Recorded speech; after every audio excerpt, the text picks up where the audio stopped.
Today, from Denver Mile High Stadium, it's the Seattle Seahawks versus the Denver Broncos. Brought to you by Bud Light. Everything else is just a light. By Mazda Cars and Trucks. The more you look, the more you like Mazda value. And by Hewlett-Packard. The people who turn your business computing problem into a business computing solution. Last year, mid-season, Seattle and Denver in a battle for first place. Overtime, Rich Karlis a field goal away from a Denver victory. He barely skidded it off the upright to the left. Denver wins 13-10. Today, mid-season 86, and it's a beautiful autumn afternoon at the foot of the Rockies.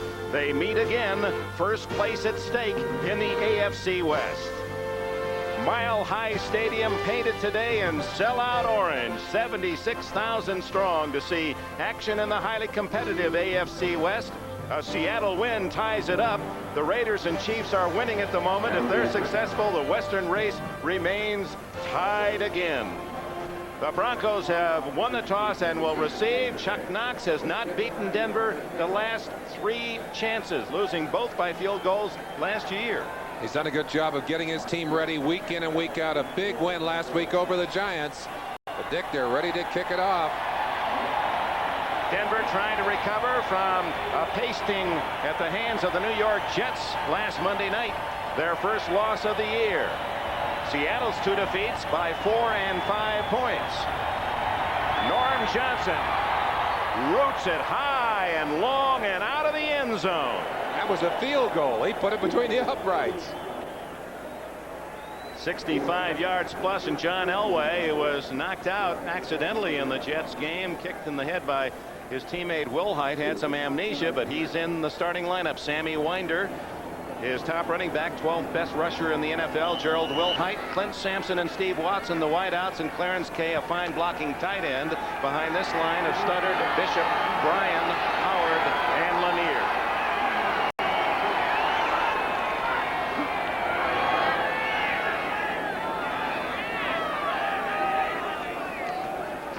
Winder for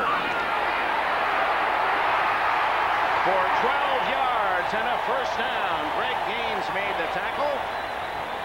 And here is that Seahawk defense. Seattle with Jacob Green celebrating a 4-sack game against the Giants last week. Joe Nash on the nose, and Jeff Bryant the other defensive end. Schultz, Young, Butler, and Gaines the linebackers. Young leads the team in tackles. Terry Taylor, Dave Brown at the corners. Kenny Easley, after arthroscopic surgery just 13 days ago, back in the starting lineup at safety along with Eugene Robinson. Steve Sewell. And another handsome gain for Denver out to the 39, where it'll be 2nd and 3. Dick, this is something that they really had difficulty doing last week against the Jets, is running on first down. And when they can run on first down, they certainly have all the advantages going their way. Well, they certainly had a rough first 30 minutes against the Jets. Only 24 total yards. Had the ball only 8.5 minutes as the Jets dominated 22-0. They've already done better than that in the first 2 plays. From the 39, that's Steve Watson in motion. Elway's first pass has a man open, Sewell, and a first down at the 42 of Seattle.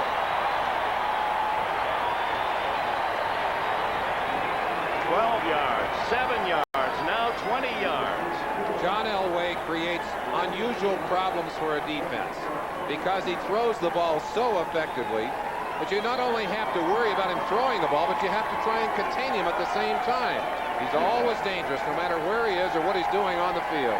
Officially 21 yards on the catch by Sewell. First down just outside the Seattle 40-yard line. We'd like to welcome those viewers that have been enjoying the Miami-Indianapolis game. And this is Denver's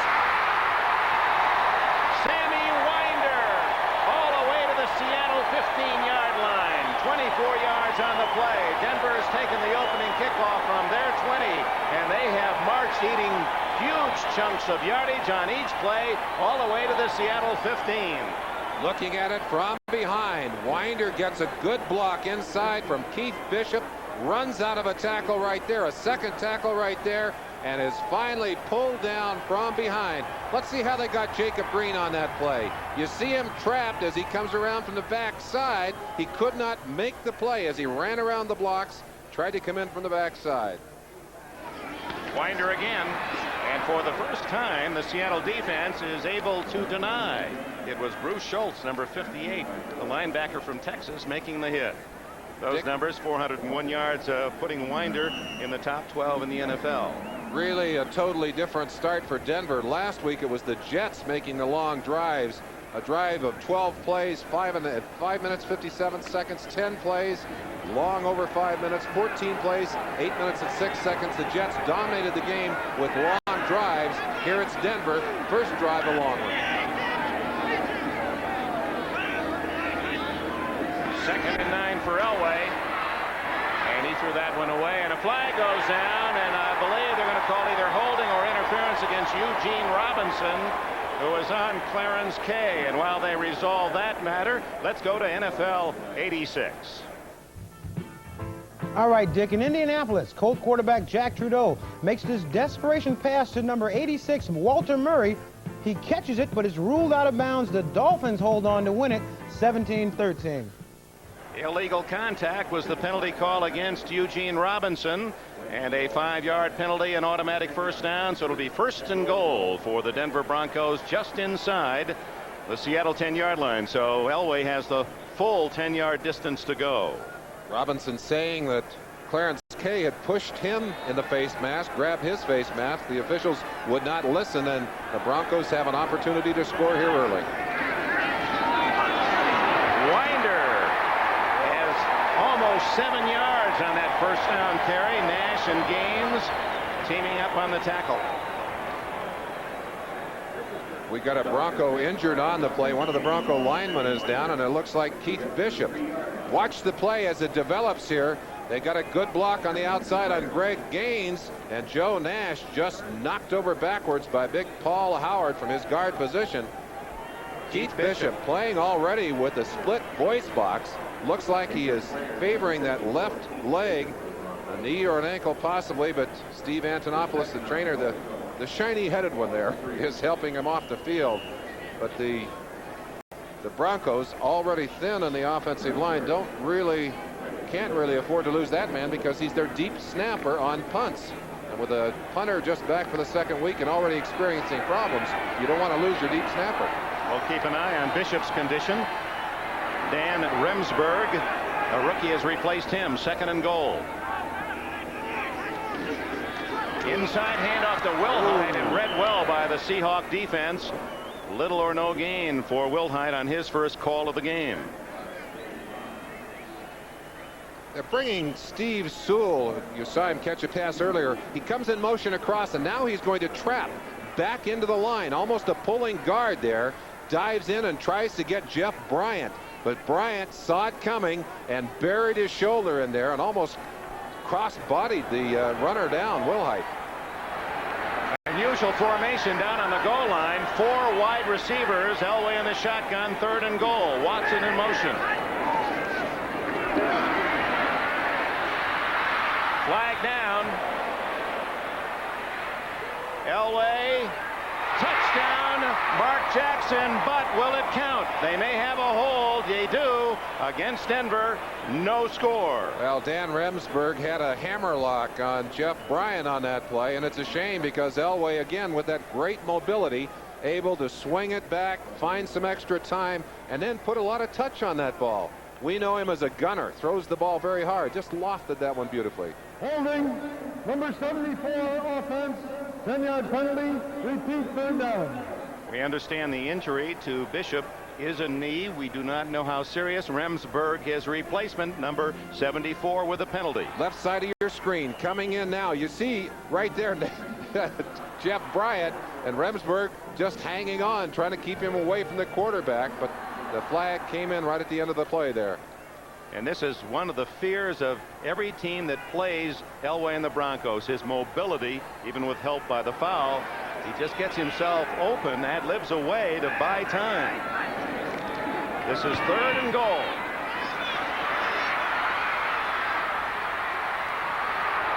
Elway out of bounds at the 5. Eugene Robinson detoured him, and it'll be 4th and goal, and here comes the field goal team. You asked Chuck Knox about John Elway, and he said the thing that frightens him most about Elway is Elway's ability to make the big play out of a bad play, to make it when there is nothing happening. He can go ahead and use his mobility and his arm strength to create a big play. Well, you saw Rich Carlos. He won the game here last year in overtime, also won the game in the final minute, 27-24 up in Seattle. This a relatively short 22-yard attempt. Oh, rated snap, and the kick is good. Good job by Gary Kubiak, the holder. Now, we talked about the mobility of Elway, and although they lost 22-10 to the Jets last Monday night, Elway was magnificent in just trying to do something. Here's an example of how he was able to fight off pressure in his own end zone on this occasion. He'll finally be going down sidearms, a completed pass. But that wasn't all. It was almost as if when you chose up sides on the playground, you put the best guy on one side and the other side got 3 extra men. Elway fighting to buy time, but there is a penalty. You certainly pay the price. When you run, you lose the protection of the quarterback, and you see what happens to Elway. There was a penalty on that play, and he paid an even steeper price here as he was hit in the head by his own running back and knocked unconscious. When I think about those linemen chasing after an Elway type, I think about you, your tongue all the way down to your number 74 on a Fran Tarkenton, trying to corral him. And the key was you always had to try to keep him in this range, within your grasp. A scrambling quarterback puts intense pressure on the line, makes you think differently. You think about containment, changes your game, and then runs you absolutely crazy during the game. Let's check the other scores and some finals. The Cleveland Browns, a very big win in that Cincinnati losing to Pittsburgh today. The Jets only a 5-point lead at home against the Saints. The Bears a struggle but beat the Lions. New England a winner. The Raiders are beating Houston. Carlos to Bobby Joe Edmonds. And the rookie from Arkansas brings it back to the 33-yard line. The Seahawks, who are 5-2, losing only to Washington by 5 and the Raiders by 4. Dave Craig, the quarterback. Kurt Warner, the leading rusher in the AFC, against the toughest team to run against. John L. Williams, the brilliant rookie, Florida. Byron Franklin and Steve Largent on the outside. Mike Tice is the tight end. Mattis Bailey. Hawaii replacing Blair Bush. He's out for the season. Millard and Wilson on the right side of the line.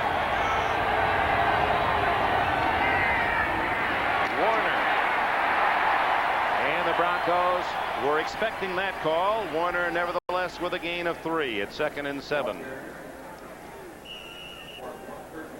Rulon Jones leads the NFL in sacks with 9. Greg Cragen on the nose. Andre Townsend. The linebackers led by Carl Mecklenburg, a Pro Bowler. Ricky Hundley actually is the top man in tackles, and Tom Jackson, the veteran, 14 years. This is his 183rd game as a Bronco, a record. Wright, Harden, Smith, and Foley, a veteran and talented deep 4.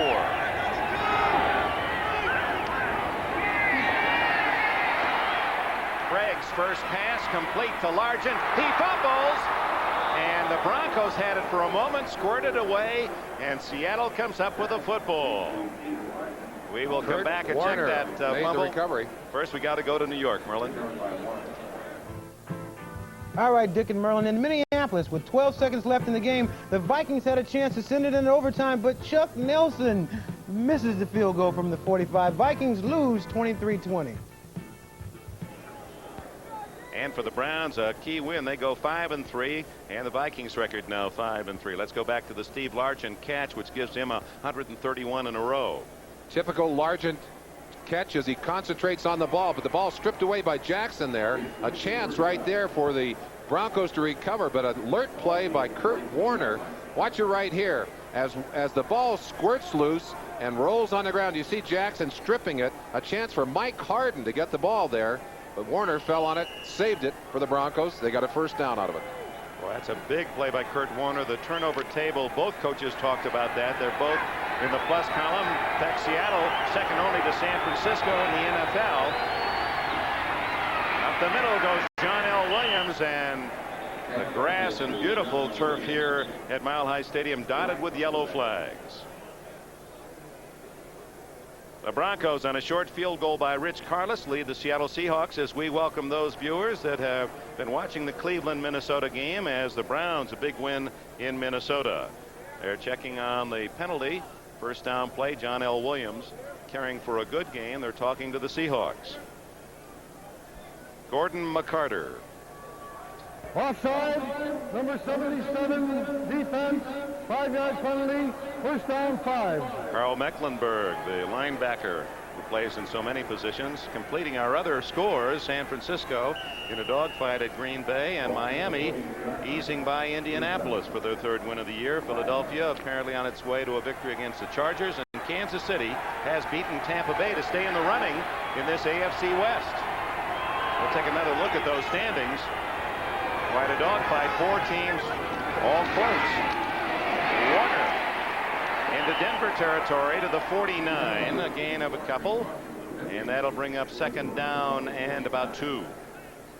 One of the things that distinguishes Warner is his amazing ability to cut laterally. Watch him here as he just plants quickly and scoots back inside. What he was able to do was to freeze Rulon Jones, who was playing at the left end, and sneak back inside on that play.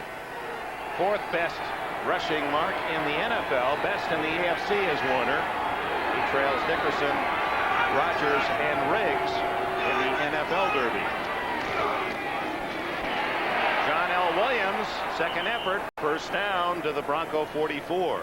Dick, one of the reasons that this Seattle team is a better team this year is because of number 32, John L. Williams. When you could focus entirely on Kurt Warner and get your whole defensive team aware of him, you could really do a better job of shutting him off. Now they can't do that. Williams can not only run the ball effectively, but he catches it well, and he is a great blocker. You'll see him throw some blocks in there today for Kurt Warner that spring holes and make it possible for him to open it up. Now Warner's going to be buying him a lot of free dinners before this year's out. Dave Craig down the middle, incomplete to Largent. He was well covered by Mike Harden, number 31. Just a bad pass by Craig. Threw it in behind Largent. I think if he had put it in front of Largent, it would have been a reception. Largent here just kind of mesmerizing Mike Harden and then breaking across the field. But watch the ball as it goes in behind him, and he reaches back and drops it down. He had worked his way free. He had a step on Harden. A couple of scores, finals. Pittsburgh surprising Cincinnati 30-9. The favored Bengals got only 3 field goals by Jim Breach in that win at Pittsburgh. And the Jets have beaten New Orleans 28-23 to go 7-1.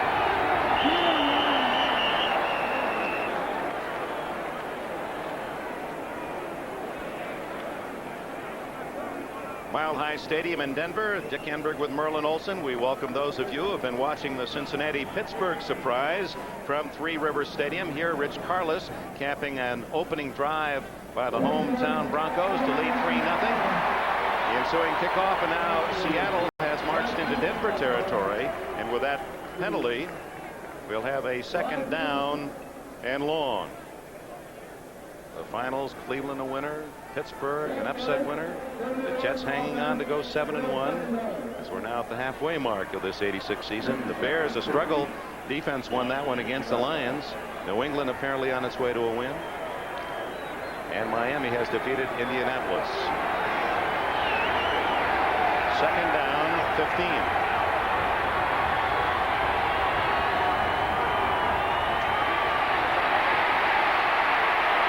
Craig has a man, Largent, and a first down inside the 25. Flag down. And we may have a hold against the Seahawks. A holding penalty cost Denver a touchdown earlier. They had to settle for the field goal. Let's take a peek. There's a chance to look at an interesting line stunt by the Broncos on this last play. as we get a chance to look here, watch these two defensive linemen sliding inside, and then Simon Fletcher going all the way around the other side to try and get at Craig. Seahawks do a pretty good job of picking up this particular stunt, but somebody had a hammerlock in there, and the penalty is going to negate a very fine catch by Largent. Look how he gets himself open. Amazing. Didn't quite hear Gordon Carter's call, Merlin, but it might have been the giant tackle, Ron Mattis, number 70, 306-pounder. Dan Reeves, the winningest coach in Bronco history, the youthful ex-Cowboy, has his team at 6-1 and has the Seahawks in trouble, and you can hear the noise, and John L. Williams having trouble with the count. Craig goes for the bomb to Byron Franklin. It's Louis Wright who almost had the interception. Byron Franklin actually feeling and talking to the official that he was bumped on that play. They still like to challenge Louis Wright. He's a graybeard in terms of longevity as a cornerback, but still able to run. I'll tell you, Franklin said before the game, we don't think Louis runs as well as he used to run. Well, Byron, he ran plenty well enough on that play, and even though there was a little bumping going on, it was Louis Wright there to get his hands on that football and not the intended receiver. Very near his 26th career interception. Number 1 against the run are the Broncos, allowing less than 70 yards a game. But 22nd against the pass, Dick. 3rd and 25, and the handoff to Warner. And the Broncos willing to give rushing yardage of that nature. 3rd and 25. Let's go to NFL 86. All right, Dick, in the Meadowlands, the Saints were driving for the winning score when Dave Wilson hit Eric Martin on this 25-yard pass. He fumbles. Marty Lyons recovers. The Jets hold on to win 28-23. Paul McGuire says they're lucky. I say they're good. Now we've got a new system for Paul McGuire, too. A friend of mine who has a baby about 8 months old, he just puts the baby over the sheet each week, and where she drools, those are the picks. And she's way ahead of McGuire. Into the end zone goes the punt by Vince Camash, and from the 20-yard line, it'll be Denver 3-0. Well, the quarterbacks do pay the price, and here's an indication. These 7 quarterbacks knocked out of games last week, and as you look down the list, you see 2 red stars. Those 2 quarterbacks, Pelluer and Ryan, were already playing for quarterbacks who'd been injured and knocked out of the game. And here are some other quarterbacks. These are all starting quarterbacks, with the exception of Kemp, who'd gone in after Montana had gone down. You've got to believe, Dick, that the pressure defenses, the 46 style or Chicago style defenses that focus all of that pressure right on those quarterbacks is generating a lot of quarterback injuries. Leading 3-0, Elway dumps it off to Vance Johnson. He has world-class speed, and he's out to the 36-yard line before Keith Butler and Terry Taylor can drag him down. Johnson, who re-injured a knee against the Jets on Monday night, had arthroscopic surgery earlier this year. Broncos very lucky they didn't get an illegal blocking call on their center, Bill Bryant. Watch at the end of this play, Bryant right there pushing on the back of Bruce Schultz, the linebacker. The officials did not call it, however, and Vance Johnson, who's coming back, as you mentioned, off that knee injury, and with that great speed, that's the kind of shot that would scare him to death last week, and he took one. He's able to stand it better now. Winder to the 40.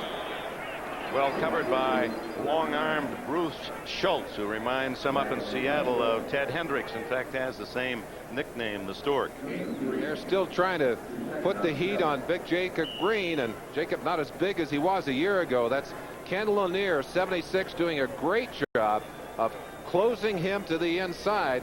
And Green is not supposed to be hooked in on that play, and you see him shaking his head. He'll get his share of the plays before the day's over. Along with 4 sacks for Green in a superb game. That 17-12 win against the Giants last week. 2nd and 6.5 for Elway. Watson. Does it count? No. They say he would not have been able to get both feet in, even though he was knocked out on the tackle by veteran Dave Brown.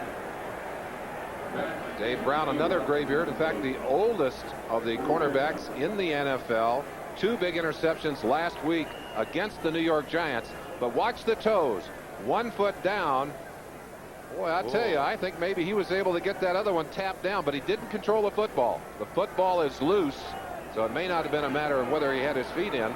Football was loose going out of bounds. You're right, his feet were in. That was a heck of a job to get that 2nd foot down, but he couldn't hang on to the ball. 3rd and 6. Complete and close to a first down, but trying to struggle forward and unsuccessfully so is Mark Jackson, the rookie from Purdue.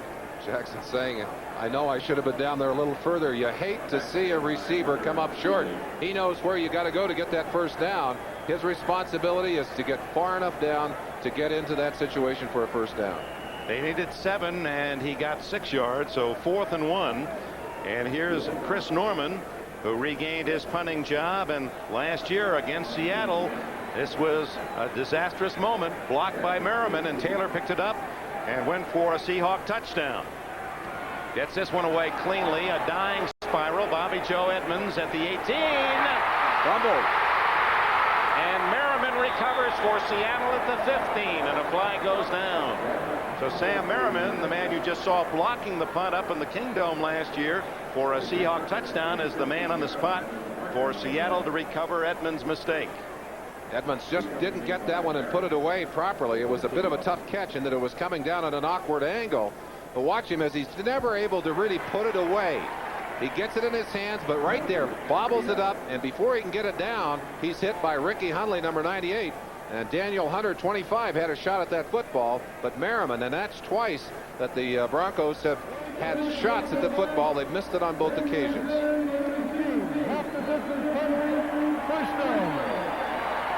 And Dan Reeves gets good news from the official. The penalty against Seattle, half the distance to the goal line, so the Seahawks will begin inside their 10. 37-yard punt, -4 return, plus the penalty. 3-0 Denver.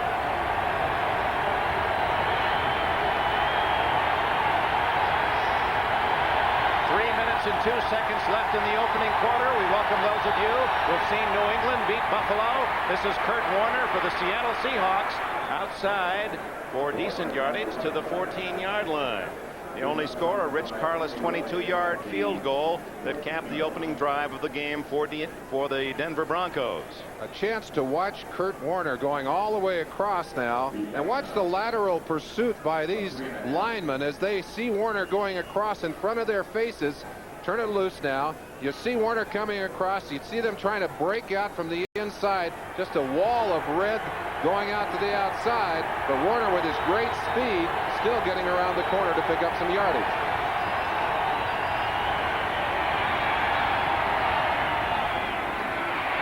Fullback John L. Williams, the rookie, across the 15, but short of the first down. It'll be 3rd and short for Seattle. Carl Mecklenburg, number 77. Chance to watch him in action. You'll see him in the left-hand side of your picture there. They did a good job of forcing him inside on that play. You mentioned it before, Dick. He will literally play all 7 of those front 7 positions. And the man right there in the middle of your screen, 75, Rulon Jones, will play all 4 of the down positions. So they move both of those men around frequently. 2 Pro Bowl stars. Mecklenburg over there at the right defensive end position now. And Rulon Jones on the nose. 3rd and 2. Craig sliding close to a first down. That's going to be very close. It's where the ball is, not where the feet are. He's short. And Louis Wright says he didn't make it.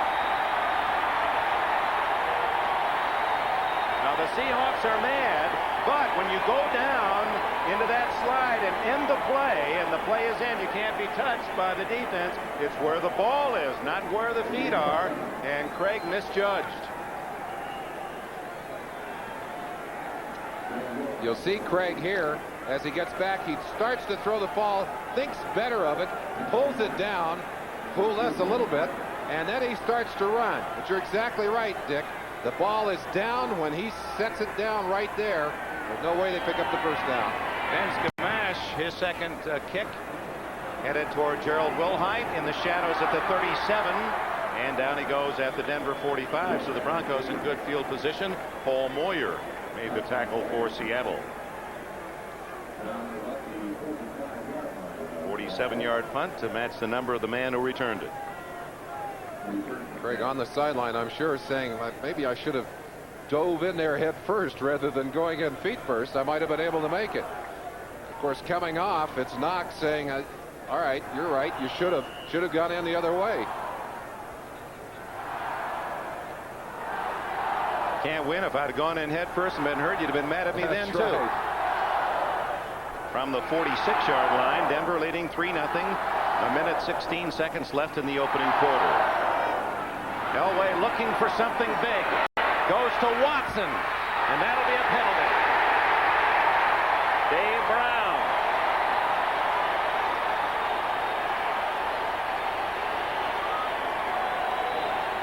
So the veteran Brown, the oldest cornerback active in the NFL, wrestling Watson before the ball arrives. Watch the arm go around Watson right there. He moves the arm around him and contacts him, pushes him away from the football.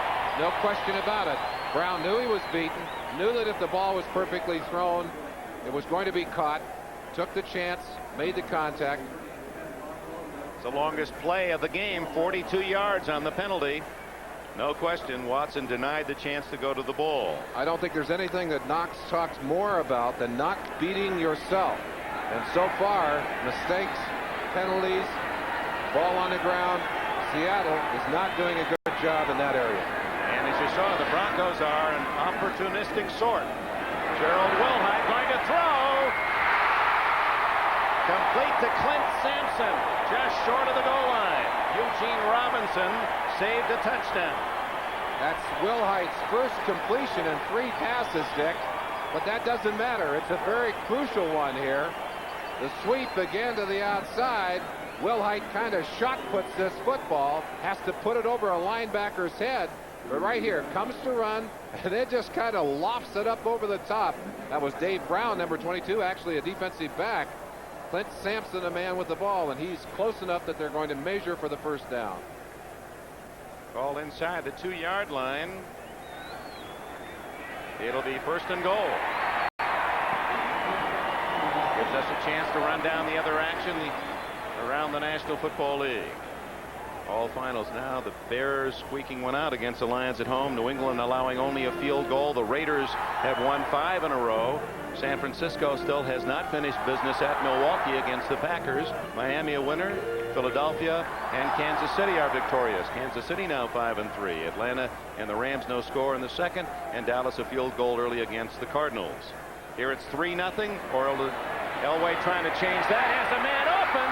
Dave Studdard, the left tackle who has a touchdown catch this year on a tackle eligible play, was wide open, but handcuffed. Well, handcuffed because Elway had that ball a little too far to the outside. It's not easy for those linemen to catch that ball with all the tape on those hands. That was a catchable ball. Second and goal for Denver, leading 3-0 as we welcome those of you who have seen the Raiders beat the Oilers 28-17. That makes it 5 in a row for the Raiders after an 0-3 start. This is second and goal, Denver. Sammy Winder, touchdown.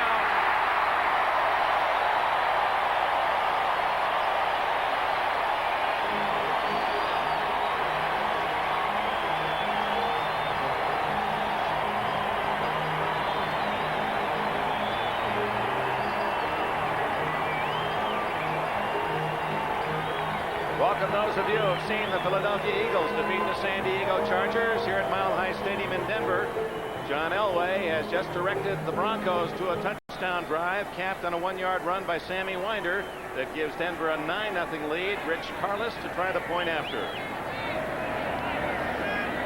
26 seconds left in the first quarter. Ooh, Carlos just did skid that one through. And with that, a timeout. Denver leads Seattle in this battle for first place 10-0. Sammy Winder with a touchdown run, his 5th of the year.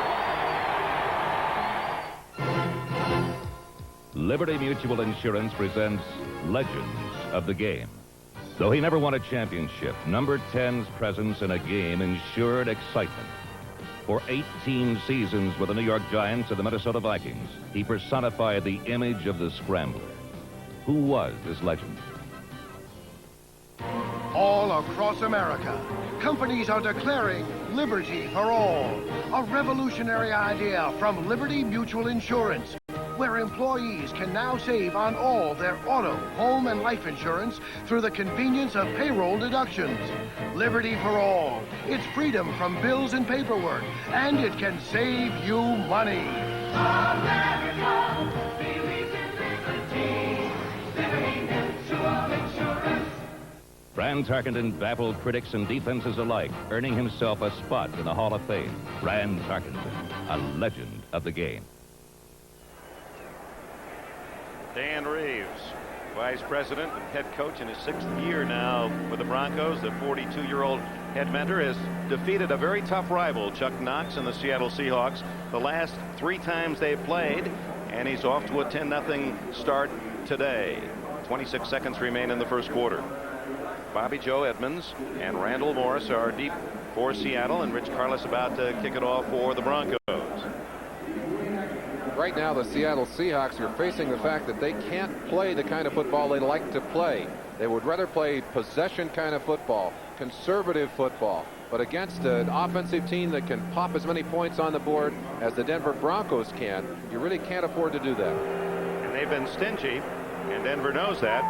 Broncos with that 10-0 lead, and now it's Seattle's turn to go to work. Sammy Winder with another touchdown in the bank for him. Carlos. Very high spinner. Edmonds carrying that ball loosely, and he doesn't make it to the 20-yard line. Chance to go back and look at Sammy Winder coming left to right on your screen. You'll see right there Fred Young, number 50, trying to get through the bodies to get a shot at Winder. But Winder saw an opening and simply dived in. Great blocking in front. It's an unspectacularly outstanding team, the Broncos. You begin with raw steel. Shape it with fire, muscle, and sweat. Polish it to razor-sharp perfection.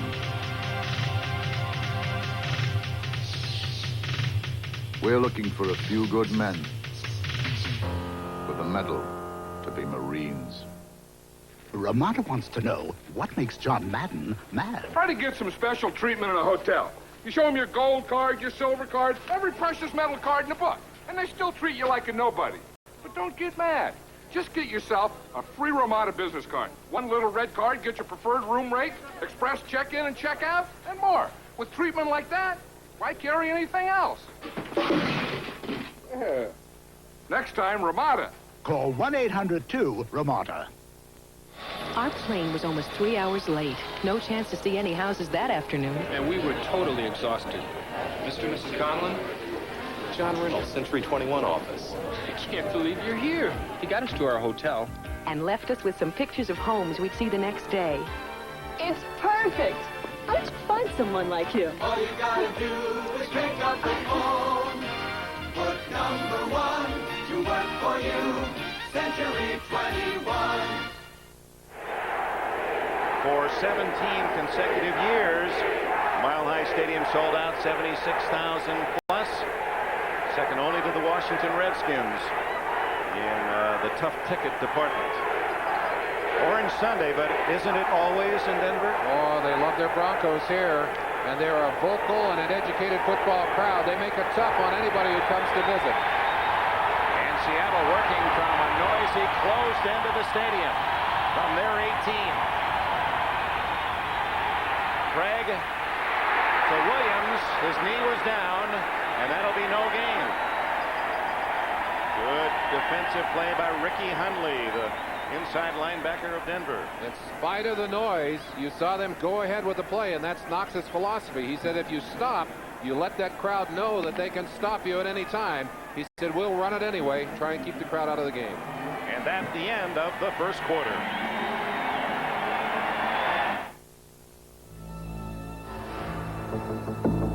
Before you decide on which German luxury sedan best suits you, just remember, the Audi can run circles around the others. If you want performance and handling in a German luxury sedan,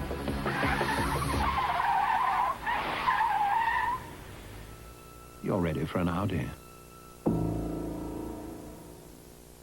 The Florida Everglades and Old Milwaukee both mean something great to these guys. The Everglades means airboating, as close as you can get to flying without leaving the ground. And Old Milwaukee means a great beer.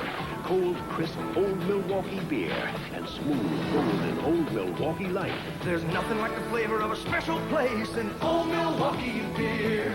Old Milwaukee and Old Milwaukee Light. Hey guys, it doesn't get any better than this. We could get our orders out. When you talk with Hewlett-Packard about your networking problems, we listen. Now, my people in the sales office over here can't communicate with the factory. I've already talked to Ford. Because while we have all the hardware and software, we can't give you a networking solution if we do all the talking. So before we ask, what if, we find out what's wrong. We need to be cost effective. I have a suggestion. What if I took a look at your manufacturing floor? I could find out. A total turnabout for the Denver Broncos from their Monday night performance against the New York Jets, where they couldn't do anything in the first half. 115 yards in the first quarter today against a tough Seattle defense. Meanwhile, Chuck Knox's team only 6 yards passing. Knox right now knows that his offense really can't afford to be as creative as they'd like to be down in their own field. He's a very conservative coach, and they'll run conservative plays coming out of their own end of the field. It's when they cross that 50-yard line that they really begin to open up. 10-0, Denver leads. First play, second quarter. Craig with 4 wide receivers. And a handoff to Warner. Mike Harden came up from the secondary as Warner was stretched to the sidelines and gained only 2. All kinds of stunning and shifting going on by the Denver Bronco defense. That front 7 is always moving. Watch these 2 players as they stunt here. Nose tackle coming to the outside, and the end going all the way around. Now just turn them loose. Now you watch the play. It's hard to get a shot at these guys because they're always in action. They're always moving. Well, here they go. There you see them. And that's the kind of thing you have to face when you're trying to block them. And Warner didn't know where the hole was going to develop. Craig, down he goes. The Denver defense, best in the NFL. That's their first today. And their 30th of the year as Mecklenburg, among the leaders, has 7.5. Mecklenburg playing on an injured thigh. Actually got 3 sacks last week, 2.5 sacks after he was hurt in that game against the Jets. But you see him here just fighting, and a good pass rusher is above all just persistent. He's not going to quit no matter how many bodies you put in front of him. And that's the kind of guy Mecklenburg is. Broncos with 5 straight games with 5 sacks. No one's ever done that, at least since they've kept the stat on sacks, and a good booming kick to Wilhite. Ooh, as he hit at the 38-yard line. Patrick Hunter, number 23, one of the ones there. 55-yard punt, a 6-yard return. 1 minute, 15 seconds left in the quarter. Give me a light. That's not correct, Steve. Don't just ask for a light beer. Come on, give me a light. You asked for it, Steve. Bud Light! Yes, Steve.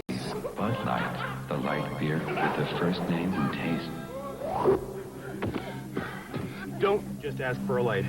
Bud Light, because everything else isn't just a light, Steve. When Mazda asked me if I'd like to take some hot laps in one of their RX-7 race cars, they didn't have to ask twice. Whew, I'm telling you, nothing pours out power as smoothly as a rotary engine.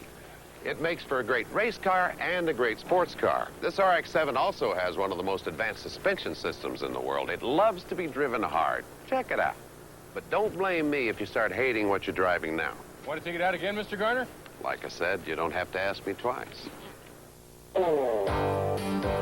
Here at Hewlett-Packard, we think long and hard about your business computing system and how it can help your people share more information and make better decisions. So before we talk hardware, we answer a lot of hard questions. At Hewlett-Packard, we never stop asking, what if?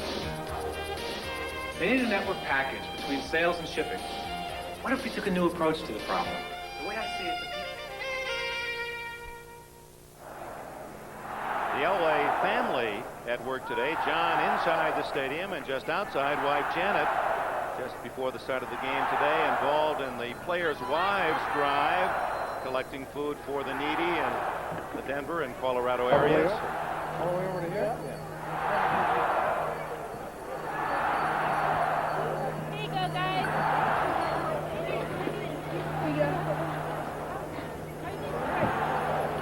Not yet. Did you get money? Yes, we love money. All right. John will do well today. Well, he has done so far. And he goes to work. His own 38-yard line. 10-0 Denver. 13 minutes, 40 seconds left in the first half. Look at the time. Somebody's got to be open, and there he is, number 85, Joey Hackett, his first catch of the year. You can't give a quarterback, any quarterback, that kind of time, but in particular a quarterback with the kind of throwing ability that Elway has. This is a planned roll, a partial roll here. Elway had Watson open, elected not to take him there, and now has time to scan the field as his offensive line did a great job of holding out just a three-man rush. But when you give Elway time, he has such great arm strength that he can zip the ball in between those zones downfield. Before the snap, Bill Bryan picks up the ball as if it were a large avocado and says, you know, either eat this thing or get it off the field. Give me something I can handle. Something on the ball, obviously. Now, they won't let him use stickum anymore. Maybe something else. Had his best day against the Seahawks, and Craig's best day in Seattle was a game against Denver.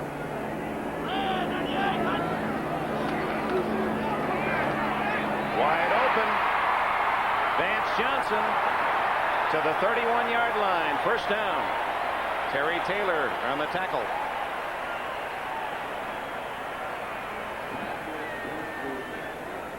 You see Reeves. I believe he's calling a timeout there. Is he calling a timeout? Maybe just making a signal. Reeves calls the plays for the Broncos. He does so with the assistance of his quarterbacks. And there's Tom Catlin, defensive coordinator of the Seattle Seahawks. One of the very finest defensive minds in all of football. We have two of them on the field today.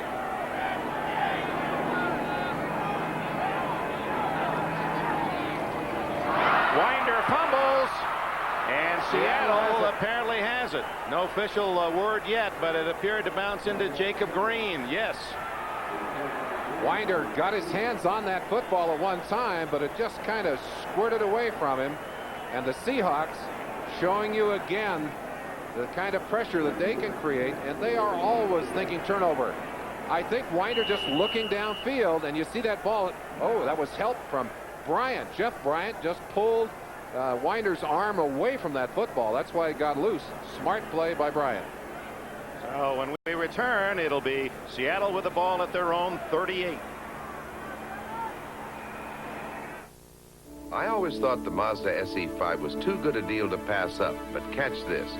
Now Mazda's throwing in a bed liner, mud guards, sliding rear window, floor mats, even an AM/FM stereo at no extra charge, on top of all the stuff SE5 already comes with. Deals like this SE5 Plus 5 don't come down the pike every day, and they sure don't last forever. But I guarantee you, somebody's going to miss out on it and come crying to me after it's over. Ladies and gentlemen, Not everyone got a vacation this summer. Great Gregory! I need a vacation like nobody's business. I need a vacation vacation. This fall, you can still get great low fares to more places on the biggest bargain airline, United. I got a vacation. Give me another shot at it. And I'm not just flying, I'm flying the friendly sky. Nice soft landing. Your dashboard tells you about almost all the vital signs of your car. Yet most dashboards can't tell you about your transmission. Lee Miles can.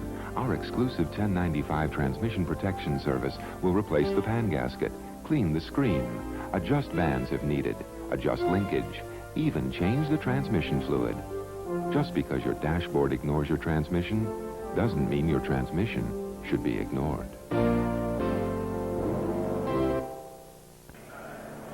Seattle's sword is the turnover. They win when they take the ball away, and they've been one of the very best at it. When they have the plus in turnover ratio, they win 28 times and lose only 3 under Knox. And yet when it goes the other way, they've won only twice and lost 14 times. What a dramatic statistic. And they have the first turnover of the game today. That denied Denver, and the Broncos lead 10-0. Warner. Ooh. Out of bounds at the Denver 49 with a first down.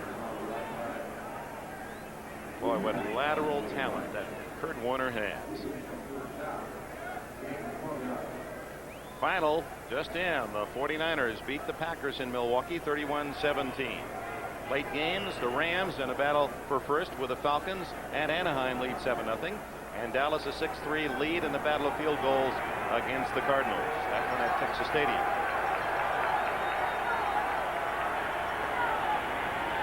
Warner now with 41 yards rushing to lead Seattle. Gets the call again. Good blocking. And Warner finally tripped as he hits the 40-yard line, close to another 10-yard gain. John L. Williams. We mentioned Williams' blocking ability. You see him right in the front of your screen, number 32. Watch him cut down the linebacker here as he goes up inside. Go get him, John. Well, we see the action right there. Turn it loose, and let's watch it to the outside. He's on Harden, the cornerback, who'd come inside. Linebacker's coming out to try and get a piece of him.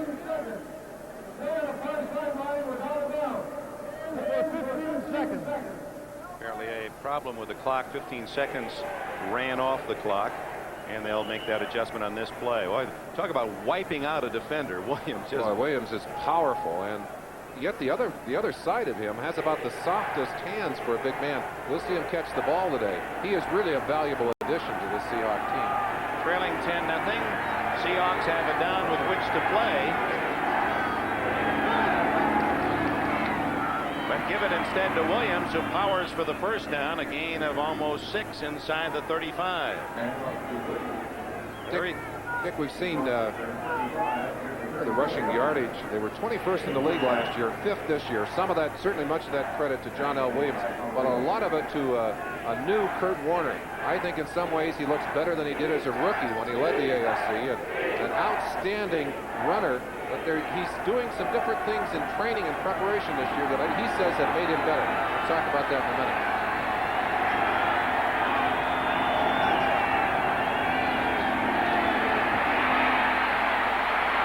There's the hands of Williams as he absorbs that pass from Craig and takes it into the 28-yard line, a gain of 6. What is he doing differently?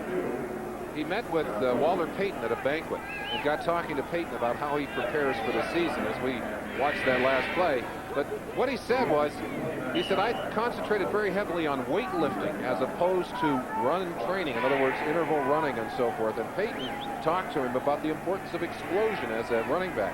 And he said, you shouldn't be lifting as many weights. He said, you should go back and work on your running. He said, that's what I did this year, and I feel I'm running better than I ever have in my life. Payton, well chronicled, running the hill in the off seasons. Larkin in motion. He has his catch already to extend his consecutive streak. Warner, that little dive inside and then to the outside of the 25-yard line where he will be just shy of a first down. Tony Lilly, 22 with a tackle. Steve Largent coming all the way across now in motion. Watch him at the end of this play. He dips in and tries to pick up, in fact, does pick up Tom Jackson, the old pro, and a little cross-body block. Largent's not afraid to use his body to block as well as to catch passes. 131 consecutive games now. He has caught a pass. One today is short yardage, and another for a substantial gain.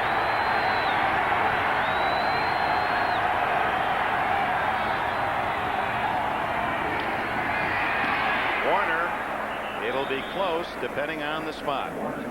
Needed a yard, got a yard.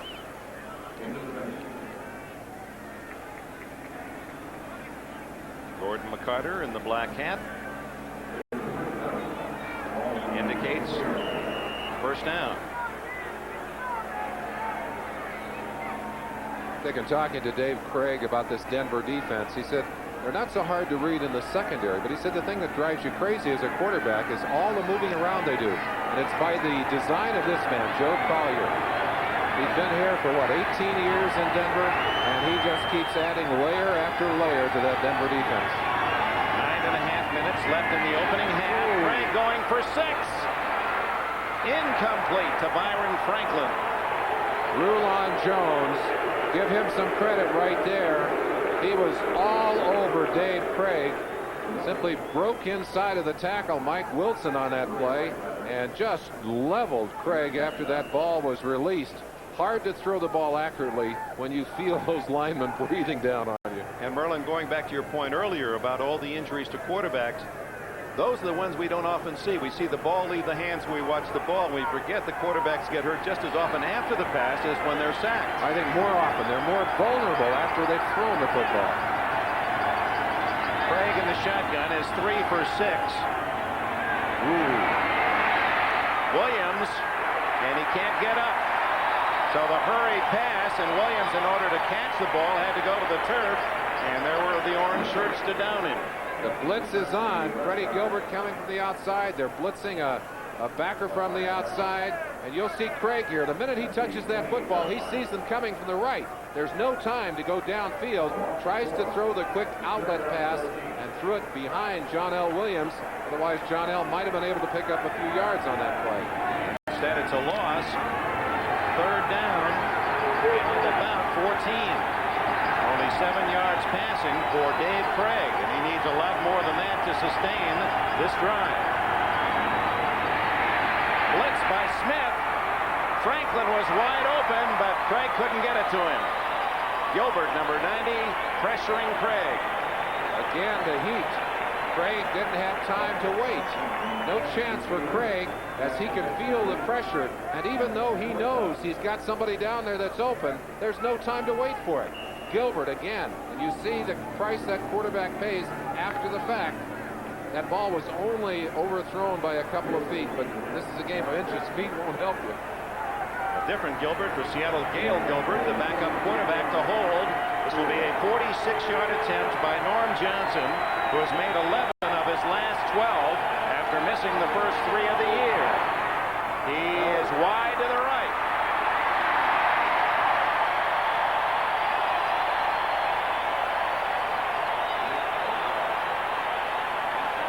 Against a top Denver team, Chuck Knox knows he can't let those opportunities slide by without something. Watch that, a little bit of a bobble by Gail Gilbert as he put that ball down, and I think that may have had something to do with the way that ball was kicked. 8 minutes, 29 seconds left, second quarter. Mobil 1 synthetic motor oil. No matter what you drive, or how you drive, or where you drive, or what conditions you drive under. With Mobil synthetic oil technology, there's no finer engine protection on Earth or anywhere else. It's a Radio Shack Merry Christmas. Meet our family's newest member. Our new high-performance Tandy 1000 EX. PC compatible and now at an incredible $799, including a Christmas bonus color monitor. We saved $300. And it came with DeskMate software like word processing, budgeting, filing, and more. Of course, all work and no play. Makes a dull computer. Right. The Tandy 1000 EX computer, just $799, only at Radio Shack. The guys at Car and Drive are pretty impressed with the Mazda 323. They know what they're talking about. They say, and I quote, "It conveys a feeling of structural integrity and heft that belies its small size," unquote. What they're saying is, it's a small road car. They also say, quote, "It's one impressive machine, not only a solid driving package, but a solid value as well," unquote. I tell everybody it's the best small car I've ever driven. Of course, nobody ever quotes me. A tragic accident erased her memory. I've never seen you before. Will her family be strangers forever? We're gonna get it all back. Stranger in My Bed, Monday. 8:29 left in the second quarter. The Broncos lead by 10 and have the ball back on the missed field goal. Norm Johnson wide right from 46, and Jacob Green slamming the ball carrier Sammy Winder down for a loss. You want to know the worst seat in the house on a field goal? Count in from the right. 1, 2, 3. Fourth Seattle helmet. That belongs to Connie Kauai, who is the snapper. Now he snaps the ball and then has to struggle to see what happened. Look down low. There's his head. He kind of a little peekaboo. Is it going to be good? Can I just get out of this? Would you like to make a living that way? That is a tough job, to have your head down and know they're going to come after you. On the field, Winder being helped off by Steve Antonopoulos, the trainer. Kawhi, by the way, Dick, with a lot of extra pressure. He has had to start playing full-time with the injury to Blair Bush that took him out of the lineup. And, of course, has always snapped on those short kicks, the field goals and extra points. But that's tougher when you're playing full-time because you got that fatigue factor to deal with. Second and long. Wilhide in for Winder. Controlled roll. Look at the time again. Finally has to hurry. And Jacob Green hurries him out of bounds. No flag. Did he make it to the line of scrimmage? If he did not, that would be a sack for Green. Randy Edwards, 68, was the first man to pressure Elway. Tremendous concern about Elway's scrambling ability, and they're trying to keep him in the pocket. But as you can see, that's not an easy thing to do. No sack. He gained a yard.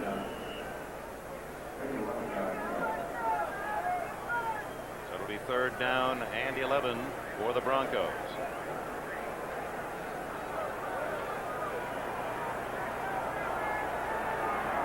Yard field goal by Carlos and a 1-yard run by Sammy Winder, the only scoring in the game.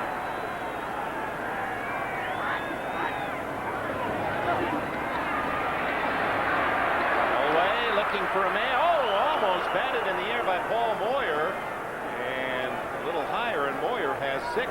He's the man who replaced Kenny Easley at safety last week against the Giants and did an outstanding job for an All-Pro. Seattle had 8 defensive backs on the field, and Moyer was actually playing middle linebacker on that play. Catlin will employ, I think, more defensive backs than just about anyone else on the field. Chris Norman, who has had some added tutoring during the course of the week. Kicking guru Ray Pelfrey has come in to help him, and he has it blocked. You can't help that, and here's a Seattle touchdown. Paul Scansey, the 4th block punt of the year for Seattle, and their 4th touchdown, if it counts. A flag is down. Now let's hold on. Is the celebration premature? It could.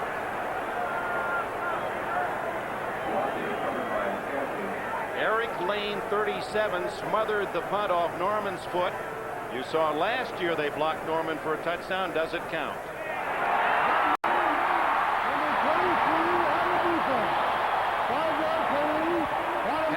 Hunter, number 23, detected holding. First down, Denver. What a switch. Oh, you talk about dodging a bullet. And Patrick Hunter, whose job it is to dog one of the outside runners, is a man who negates this brilliant play by Lane from the inside, streaking in, and took that football right off the foot of Chris Norman. Scansey scoops it up, but it will not count. The Broncos will get the ball back. Again, Seattle beating themselves, and on a play that's going to cost them 7 points, it goes back the other direction. Well, Chris Norman said he knew they'd come after him. Had a bad kicking game against the Jets. Had one blocked last year at the Kingdom, and no wonder he's smiling. He dodged a big bullet. That was a mortar shot. Don't smile too big. He still had it blocked, and they'll be after him again. Well, the Broncos, instead of leading 10-7, lead 10-0 and have the ball back. And we understand news from New York, and I know many fans who watched with Considerable entertainment and excitement last night. Game 6 of the World Series. A bizarre game indeed as the Mets forced a 7th game. It will not be played tonight. We understand it has been called because of rain. Game 7 scheduled on NBC from Shea Stadium tomorrow night, 8 o'clock Eastern Time. Good news for the Red Sox, who get an extra day and might come back with even Bruce Hurst instead of Oil Can Boyd. Elway. Deep to Wilhite. What a catch by Wilhite! First down at the 37-yard line.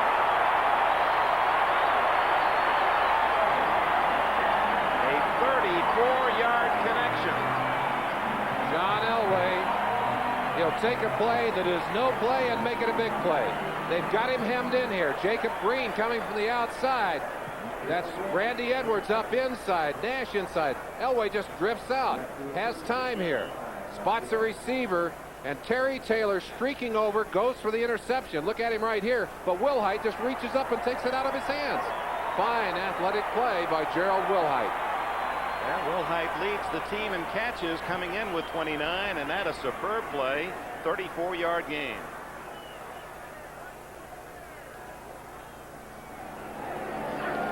Elway has to throw this one away. And look at Jacob Green. He is furious. He had a sack within his mitts, and Elway just tossed it into the crowd. Jacob wants him to call intentional grounding, and that call can be made if the official feels that the ball was thrown to avoid the sack. The official not in a position to make that call simply says, hey, you get the down, but you don't get anything more. Well, Jacob Green says it's frustrating trying to track down a guy like Elway. He knew coming in that containment would be a key.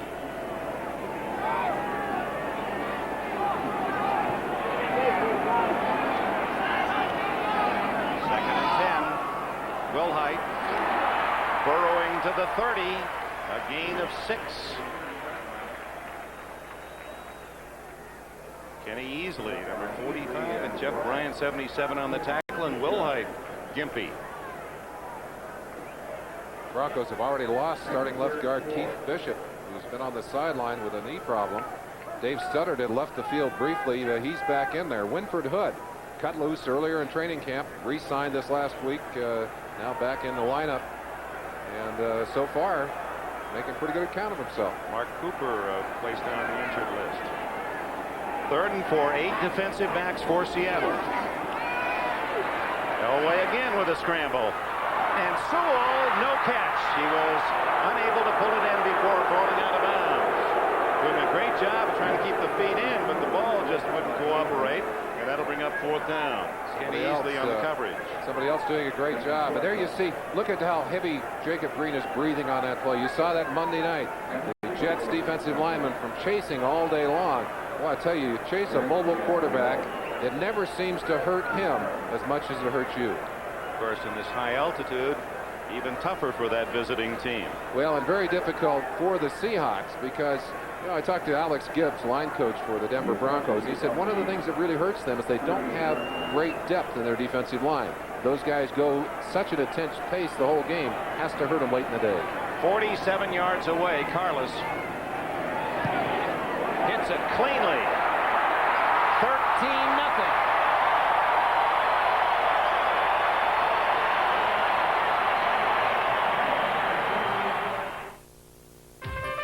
We're MCI, racing hard to be your communications company. We never coast. We're geared to win. MCI competes internationally, offering you the world's most extensive range of voice, data, and messaging services. Our competition is good. We have to be better. And because we compete, you win. MCI, communications for the next 100 years. Everyone needs a little adventure in their life. So why not enter the Great Stanley Tool Adventure? You could win a Chevy S10 Blazer to get you away from it all. A Mercury-powered Larson boat to put you in the middle of nature. And $1,000 in Stanley tools to help you do things right. Thanks. The Blazer, the boat, the motor, the tools, you could win it all in the Great Stanley Adventure. I think this dock needs a little more work. I got a lot of Stanley tools. Lafitte, Louisiana and Old Milwaukee both mean something great to these guys. Lafitte means flat-bottom boat racing and a Cajun feast that'll set your mouth on fire. And Old Milwaukee means a great beer, cold, crisp, Old Milwaukee beer and smooth, golden Old Milwaukee Light. There's nothing like the flavor of a special place, an Old Milwaukee beer. Old Milwaukee and Old Milwaukee Light. It doesn't get any better than this. This is Bill McAtee in New York. We want to get you updated on the World Series. Game 7 of the series tonight has been rained out. It has been rescheduled for tomorrow night at 8 o'clock. John McNamara says he still plans to go with Dennis Oil Can Boyd, although there's been some speculation that it might well be Bruce Hurst, who has already won 2 games in the series. Back to Dick.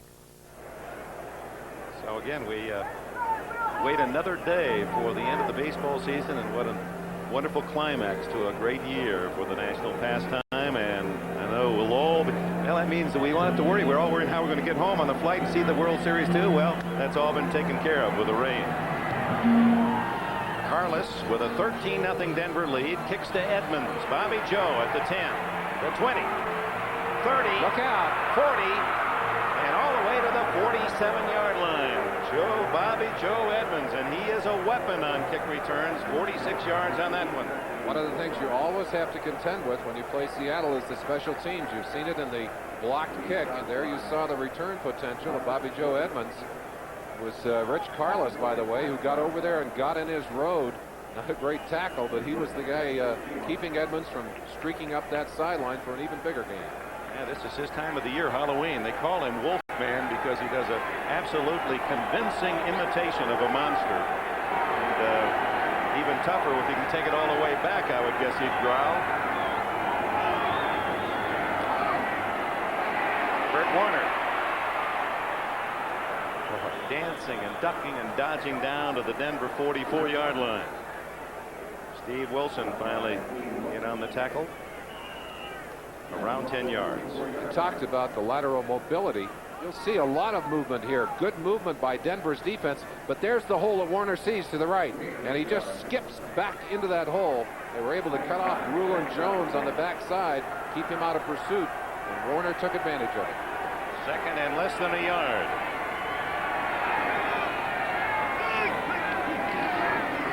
John L. Williams has the first down at the 39 of the Broncos with 4 minutes left in the opening half. Tom Jackson, his 103rd game as a Bronco. Arnie Chavis retired last year at the end of the season with 182. And now Jackson, the all-time Bronco in that regard. This is the part of the field that the Seattle Seahawks will open up their offense, Dick. They believe in taking the deep shots from here. Let's see if Craig maybe has one on the docket here. Both wide receivers to the left, and then brings Largent in motion. It's a free play. Warner out of bounds at the 25. Mark Haynes, the former Giant Pro Bowler, bumped him out of bounds, and unless drawn offside, that'll go against Denver, and undoubtedly Seattle would take the game. Like the Denver defense just a little eager on that play, and as you said, you'd never want to stop on that kind of play. Number 61 defense, penalty decline, first down. Andre Townsend, number 61, was the man who jumped off sides. You see it right there in the middle of the line, and you say, how can that guy jump off sides when he's looking at the football? Well, sometimes it's an inflection from the quarterback. Sometimes that center will squeeze that football. There are a lot of things down there you don't see. Understand Eric Dickerson has thrown a touchdown pass in the Rams' lead over Atlanta. First down after the 14-yard run by Warner.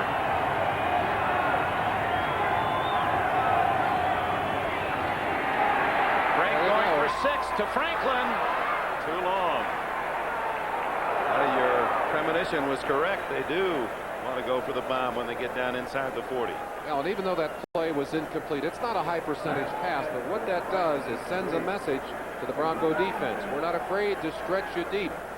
And in doing that, they force those cornerbacks and safeties to respect the deep threat. When that receiver starts downfield, they've got to give him a cushion. That means he has a little more room if he cuts underneath. Greg will use the shotgun. Franklin left, Largent and Turner to the right. Butler also to the left, 4 wide receivers. Craig trying to shout the change in play. Goes deep again for Franklin. Out of bounds. Marquines on the coverage. Well, Franklin has had a step deep both times, but one too long and one too wide from Craig. They like Byron Franklin. In fact, they started him in the ballgame today over Darrell Turner.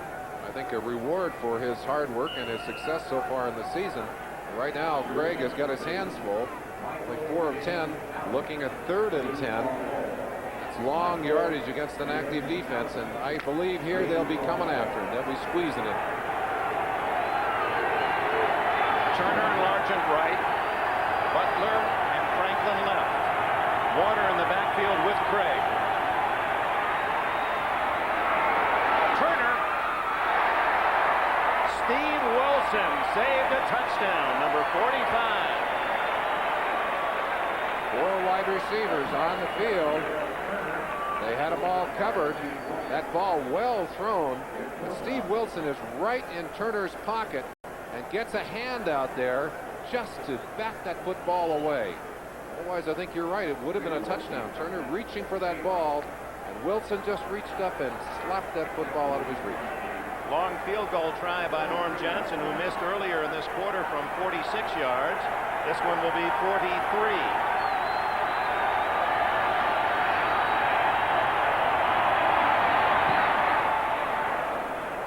Down the middle, and the Seahawks are on the board with 3 minutes and 1 second left in the first half. 13-3 Denver.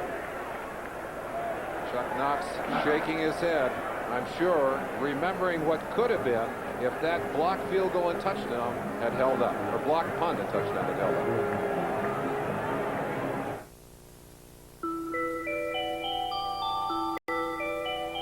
Now the game is on the line here.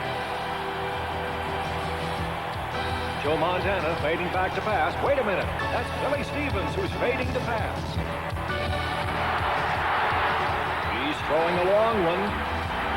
He's got it. It's a touchdown. Here's Billy Stevens ready for the all-important field goal attempt that could make the difference. And it is good. If your child dreams of being a part of the NFL, now you can help make that dream come true. As a member of the NFL Super Pro Club, your child will receive all of these official club materials. And it's easy to join. Send name, address, name of your favorite team, and $7.50 to NFL Super Pro Club, P.O. Box 9000, Trenton, New Jersey, 08650. The NFL Super Pro Club, where dreams come true.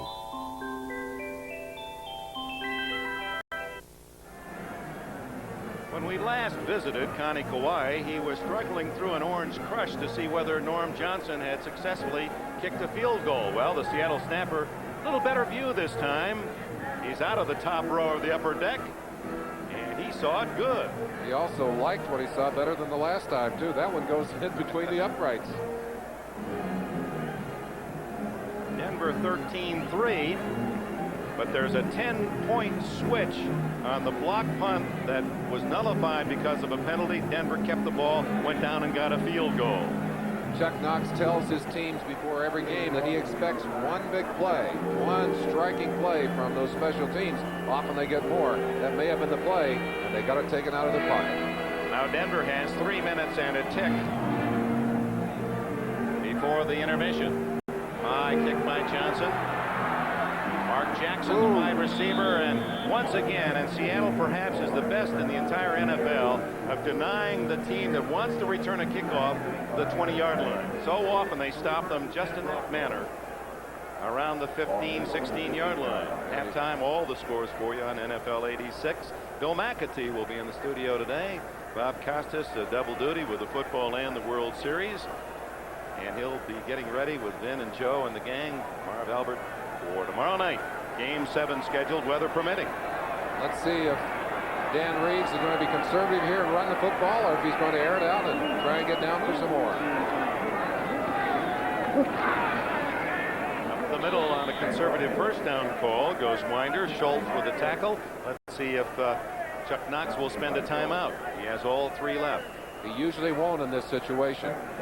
Knox is one of those coaches who will let it tick down into the 2-minute warning and save his timeouts for the end of the ball game, or the end of the half in this situation. He can't be very happy with what he's seen in this first half, although his team is not down as far looking at the dominance of Denver as it could have been. Elway under some pressure. Tells that one into a crowd. It was a screen to Winder, well read by the Seahawks. Fred Young, number 50, and Jacob Green, 79, 2 Pro Bowlers in on the play. They like Young. He's a young man from New Mexico State who played his high school ball in Dallas. He was to the AFC Pro Bowl what Bill Bates was to the NFC as the special team star. And now the starter at linebacker. They traded away Shelton Robinson, and Young took that spot.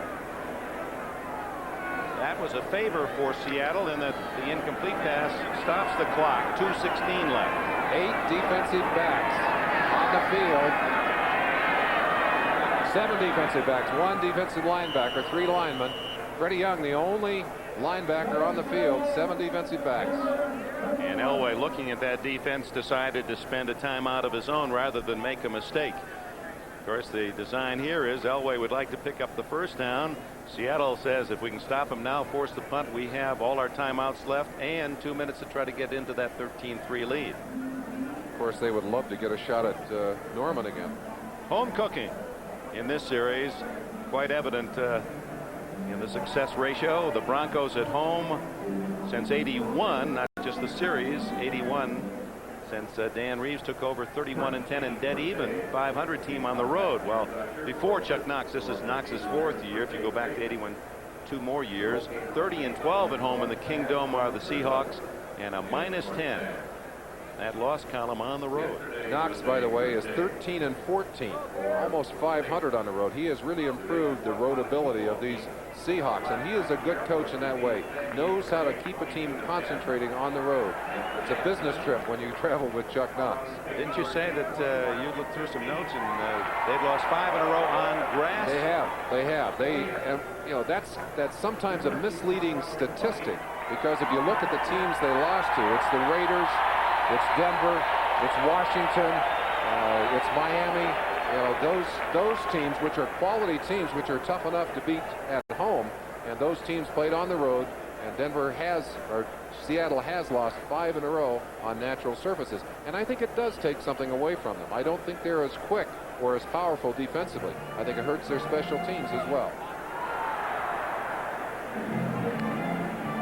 Or you wouldn't have seen that sign here in Denver 4 years ago. Oh, he went through his lumps, took his lumps. Well, Reeves has him in the shotgun. Often they like that little shovel pass in this situation. Elway with flags down. Looking for an orange jersey. Incomplete. It was tipped in the air by Eugene Robinson, but I believe Seattle had jumped offside. A couple of Seattle offensive linemen jumping back and forth trying to get back, but they were not able to do it. And I think Jacob Green had jumped on the outside after watching someone jump inside. Now that's Green. That's Green inside. I think Green got back, but I think the defensive left end is the guy that they actually ticket here. Repeat third down.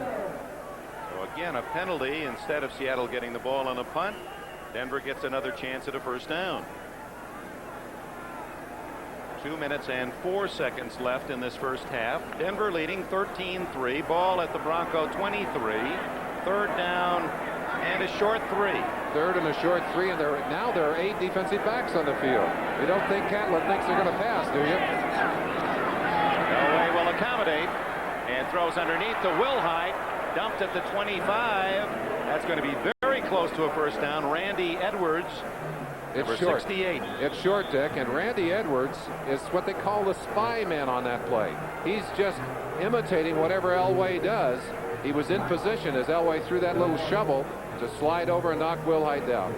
When we return, 4th and less than a yard, an apparent punt situation.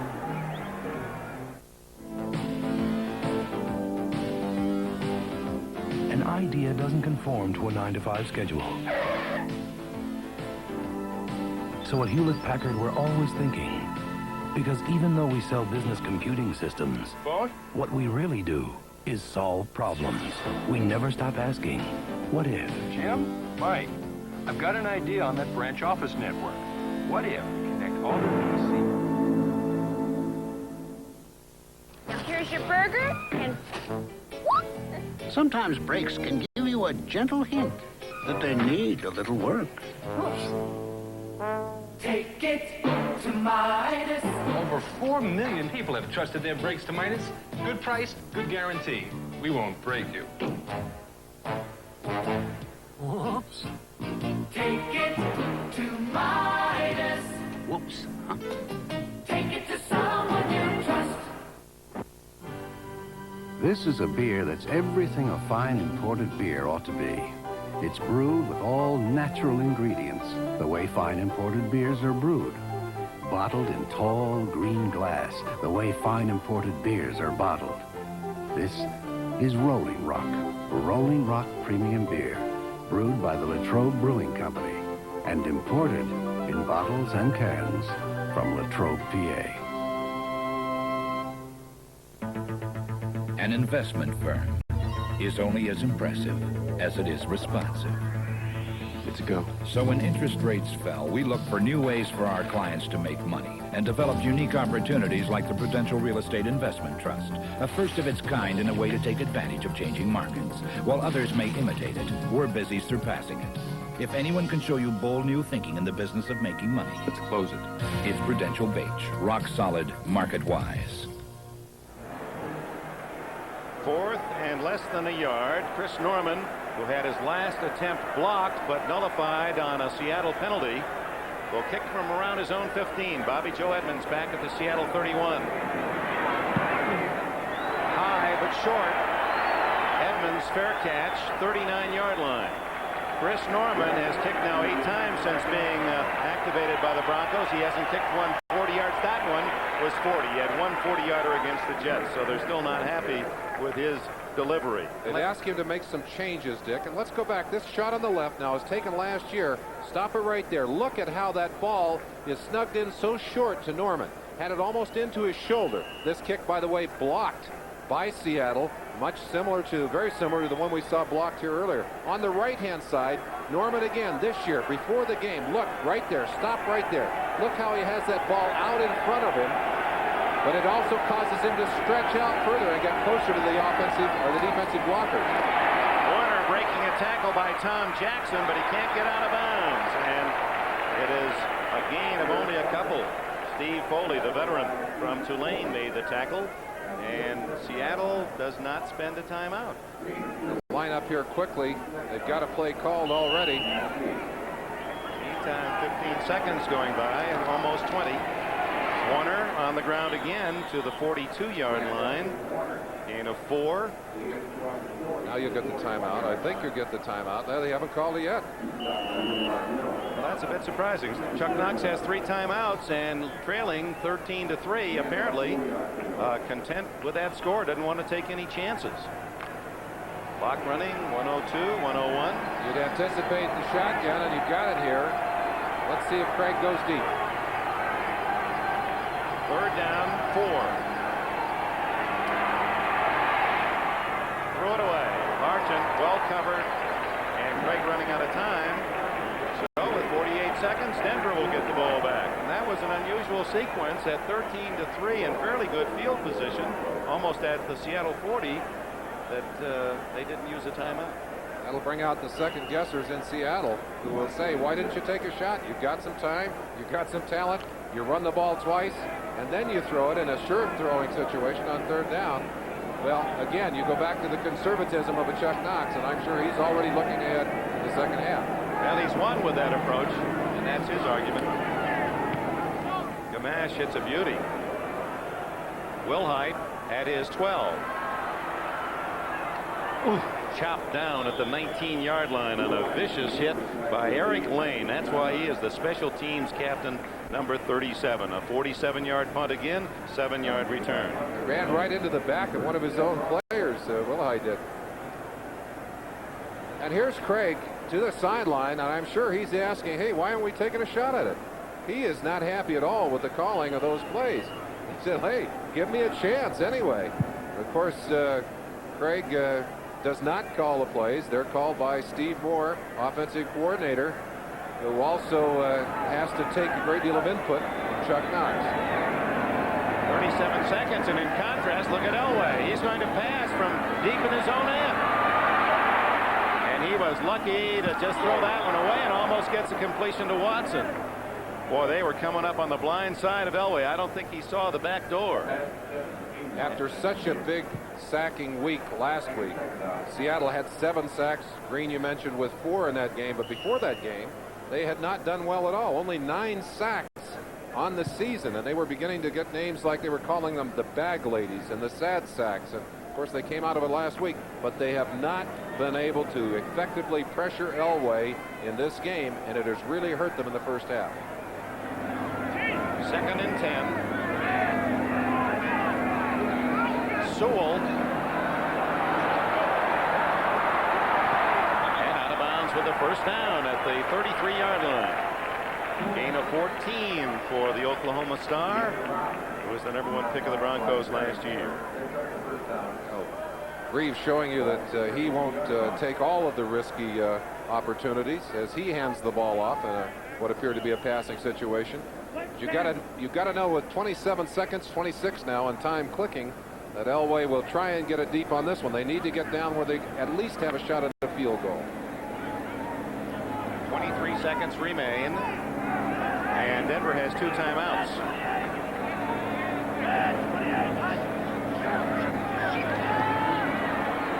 Elway's mobility. He is something.